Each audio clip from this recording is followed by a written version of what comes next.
जय जिनेंद्र दोस्तों, मेरा नाम है सौम्या और विद्या गुरु संस्मरण में आपका स्वागत है। विद्या गुरु के रोचक संस्मरण सुनने के लिए चैनल को सब्सक्राइब करना ना भूलें और साथ में ही बेल आइकन पर क्लिक करें ताकि विद्या गुरु के संस्मरण आप तक नियमित पहुंचते रहें। तो दोस्तों, प्रस्तुत प्रसंग हमने श्रवण परंपरा संप्रवाहक पुस्तिका क्रमांक 3 से लिया है।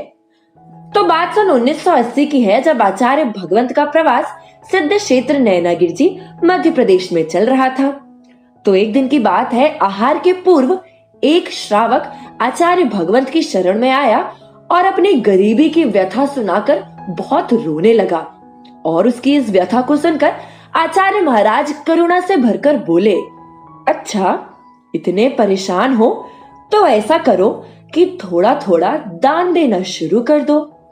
दोस्तों, वह जो व्यक्ति था वह भी इतना पूर्ण समर्पित भाव से था कि उसने आचार्य भगवंत का यह आदेश मान लिया और जी महाराज कहकर यह नियम ले लिया कि अब से वह कुछ ना कुछ दान करेगा और वहां से चला गया।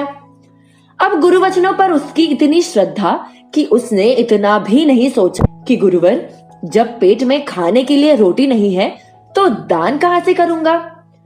तो दोस्तों, वहीं पास में कुछ नव दीक्षित साधुगण बैठे हुए थे।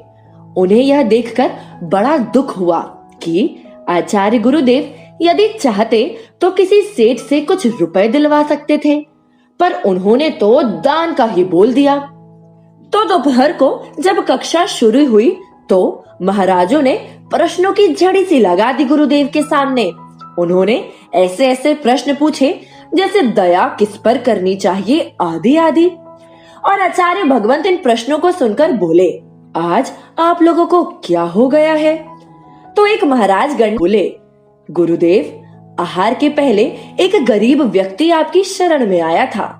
तो दोस्तों, यह पंक्ति से आचार्य भगवंत को सारी बात समझ में आ गई और गुरुदेव बोले, अच्छा अच्छा, आप सब तो गरीबों के मसीहा हो और हम क्या दुश्मन हैं गरीबों के।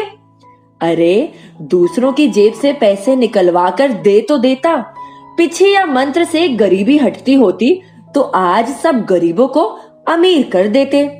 नहीं, पर ऐसा नहीं होता। ध्यान रखना, अमीर होने का बीज बोए बिना अमीरी नहीं आ सकती, अतः पुण्य बढ़ाओ। तो दोस्तों, 6 माह बाद वह व्यक्ति अपने परिवार के साथ आचार्य भगवंत के दर्शनार्थ हेतु आया और बोला, गुरुदेव, मेरा सब कुछ बहुत अच्छे से चल रहा है। अब मैं हर कार्य में सक्षम हो गया हूँ।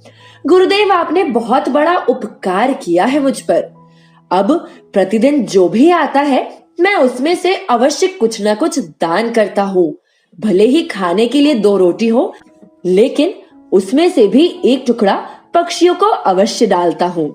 और उसने गुरुदेव को बताया कि उसका दान देने का जो नियम है वह बहुत अच्छे से चल रहा है। तो दोस्तों, आपने देखा, इस संस्मरण से हमें यह सीखने मिलता है कि जीवन में हमें रोज कुछ ना कुछ किसी भी रूप से दान जरूर करना चाहिए।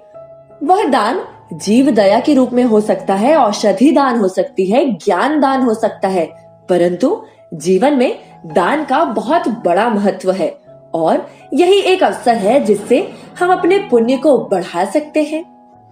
तो दोस्तों, आचार्य भगवंत ने कितने सहज ही यह समझा दिया कि दान का जीवन में क्या महत्व होता है और हमें अमीर बनने के लिए अमीरी का जो बीज है वह खुद से ही बोना पड़ेगा। तो दोस्तों, ऐसे संत शिरोमणि आचार्य भगवंत श्री विद्यासागर जी महामुनिराज के पावन चरणों में त्रिवार नमोस्तु। फिर मिलेंगे किसी नए सीख और गुरुदेव के कुछ रोचक संस्मरण के साथ। तब तक गुरु भक्ति में लीन रहें और अपना ख्याल रखें। अगर आपने अभी तक चैनल को सब्सक्राइब नहीं किया है तो चैनल को सब्सक्राइब जरूर करें। सादर जय जिनेंद्र।